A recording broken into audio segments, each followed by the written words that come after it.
చాలా చాలా చక్కగా మ్యూజిక్ డైరెక్టర్ దాన్ని కంపోజ్ చేశారు. వినటానికి చాలా వినసొంపుకున్నాయి. దానికి తగ్గట్టుగానే తనీష్ చాలా చక్కగా డాన్స్ చేశారు.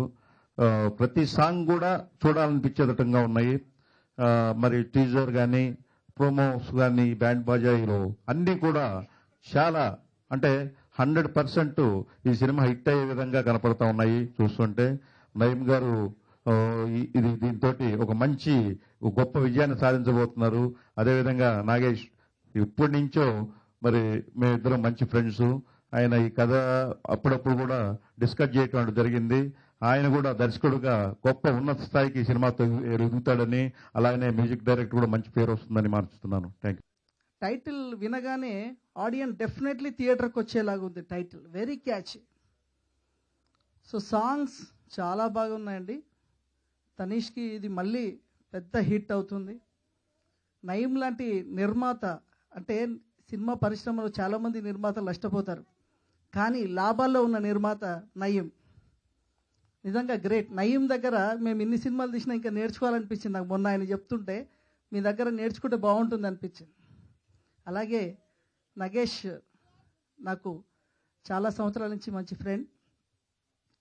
సత్యనారాయణ స్వామి వ్రతం అనే సినిమా ఆధ్యాత్మిక చిత్రం తీస్తున్నప్పుడు నేను చాలా ఇంప్రెస్ అయ్యాను. ఎందుకంటే నేను సత్యనారాయణ స్వామి వ్రతాలు ప్రతి సంవత్సరం చేపిస్తుంటాం మా ఫౌండేషన్ నుంచి. విచ్చేసిన పెద్దలందరికీ సత్యదేవ్ గారు ఎక్స్ట్రీమ్లీ హ్యాపీ. చాలా మంచి విషయాలు చెప్పారు. I mean just working hard on music.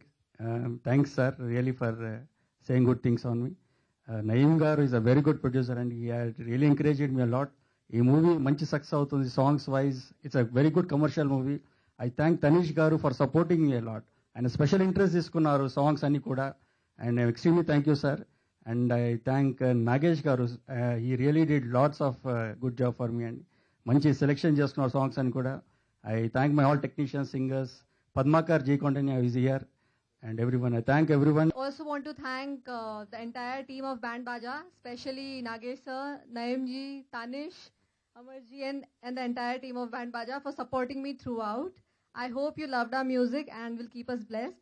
Thank you once again. Basically, Band Baja movie title చూడగానే ఇట్స్ అంటే ఒక హడావిడి టైప్ ఆఫ్ ఇది ఉంటుంది. బట్ ఇందులో అన్ని ఎలిమెంట్స్ కలిసి ఉండడం కంటే main thing sound of love అనేది it's not about a girl and a boy. ఒక అమ్మాయి ఒక అబ్బాయికి సంబంధించిన సౌండ్ ఆఫ్ లవ్ కాదు ఇది. ఇది ఒక కుటుంబానికి ఒక ఫ్యామిలీ. ఇందాక స్టార్టింగ్లో రాగానే ఒక మాట చెప్పారు, ఎవరు లేని వాళ్ళు అనాథలు కాదు, ఎవరు కాని వాళ్ళు ఉన్న నలుగురు లేని వాళ్ళు అనాథ అవుతాడు అని. సో బేసికలీ అదే కాన్సెప్ట్తో జరిగేది. అటు తల్లిదండ్రుల మీద ప్రేమ, ఇక్కడ అమ్మాయి మీద ప్రేమ. సో ఇందులో రెండిట్లో ఒకటే దొరుకుతుంది. అలాంటి సిచ్యువేషన్ క్రియేట్ అయినప్పుడు తను ఏది చూస్ చేసుకున్నాడు అండ్ ఏ విధంగా చూస్ చేసుకున్నాడు అనేదే బేసికలీ నా క్యారెక్టరైజేషన్. మీరు ఇచ్చినటువంటి అభినందనలకి చాలా కృతజ్ఞతలు. మా టీం తరఫున అందరి తరఫున నేను థ్యాంక్స్ చెప్తున్నాను. జనరల్గా ఈ మధ్య ఏ ఫంక్షన్లో చూసినా ఏ నిర్మాత అయినా చిన్న చిన్న సినిమాలన్నీ మైక్ తీసుకొని ఇలాగే స్టేజ్ మీద డైరెక్టర్ నా దగ్గరికి వచ్చాడు, కథ బాగా చెప్పాడు. కథ చెప్పగానే నేను ఇంప్రెస్ అయ్యి సినిమా స్టార్ట్ చేసినాను. అనుకున్న బడ్జెట్లో చేసినాం, అంతా ఫ్యామిలీ లాగా చేసినాం, కలిసి ఎంజాయ్ చేసినాం, సినిమా కంప్లీట్ అయింది, రిలీజ్ చేస్తున్నాం. ఇవి జనరల్గా క్వైట్ కామన్గా ప్రతి సినిమాలో, ప్రతి ఆడియో ఫంక్షన్లో, ప్రతి చోట ఒక నిర్మాత నోట్ నుంచి వస్తున్నటువంటి మాటలు. బట్ ఈ సినిమా వరకు 100% అలాంటి మాటల్ని, ఎందుకంటే జనరల్గా చెప్పేటప్పుడు జనరల్గా వాళ్ళ ఫేస్లో పాపం ఇబ్బందులు పడుతూ తను ఎన్ని ఇబ్బందులు పడ్డాడో ఎన్ని ఫేస్లో ఎక్స్ప్రెషన్స్ దాచిపెట్టుకొని ఈ మాటలు బయటకు చెప్తుంటారు. అంటే అతని ఫేస్కి అతను చెప్పే మాటలకి సింక్ అవ్వు అక్కడ. బట్ ఈ సినిమా వరకు నేను చూస్తూనే ఉన్నాను ఫస్ట్ నుంచి. నిర్మాత నయీం గారికి ఫేస్లో ఆ ఫీలింగ్, చెప్పే మాటలు రెండు సింక్ అవుతుంటాయని చెప్పనేసి నేను అనుకుంటున్నాను. హిందీలో పెద్ద హిట్ అందరికి తెలిసింది. అలాగే తెలుగులో ఈ బ్యాండ్ బాజా కూడా సినిమా పెద్ద హిట్ కావాలని మనస్ఫూర్తిగా కోరుకుంటున్నాను.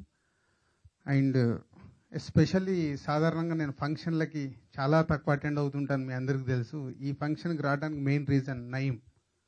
నేను ప్రొడ్యూసర్ కాకంటే ముందు మా బావగారు అంజిరెడ్డి గారు అని సినిమా తీసేవారు. అక్కడ ప్రొడక్షన్ అసిస్టెంట్గా ఆయన తిరుగుతుండేవాడు. అప్పుడు నేను ఎక్కడో ఉండేవాడిని. సో ఆయన నిన్న వచ్చేసారు, మీరు రావాలి ఫంక్షన్. కానీ నా పాత రోజులు గుర్తు చేస్తే డెఫినెట్గా వస్తానని ఎక్కడో దూరం నుంచి రావాల్సి వచ్చింది. సో నయీం, నువ్వు చేస్తున్న ఈ ప్రయత్నం సక్సెస్ కావాలని మనస్ఫూర్తిగా కోరుకుంటున్నాను. అలాగే మ్యూజిక్ డైరెక్టర్ విజయ్ ఎన్నో సినిమాలు తను ప్రయత్నం చేస్తూ ఉన్నాడు. సో ప్రయత్నంగానే ఉంటుంది. ఒక బ్రేక్ రావాలి. సో డెఫినెట్గా ఒక కొత్త టాలెంట్ ఉండి ఆ మ్యూజిక్ బాగుంటే మాలాంటి కూడా ఈసారి ఈ సినిమాలో ఒక సాంగ్ బాగుందంటే అది మాకు అలాంటి వారికి ఎంకరేజ్ చేయాలని అనిపిస్తుంది. తప్పకుండా ఈ సినిమాలో అలాంటి సాంగ్ ఒకటన్నా నాకు తగులుతుందని ఆశిస్తున్నాను. ఇప్పుడే కార్లో విని ఇమీడియట్గా మీకు ఫోన్ చేసి చెప్తాను. అలాగే డైరెక్టర్ అండ్ ఆర్టిస్ట్ అందరికీ హోల్ యూనిట్కి ఆల్ ది బెస్ట్.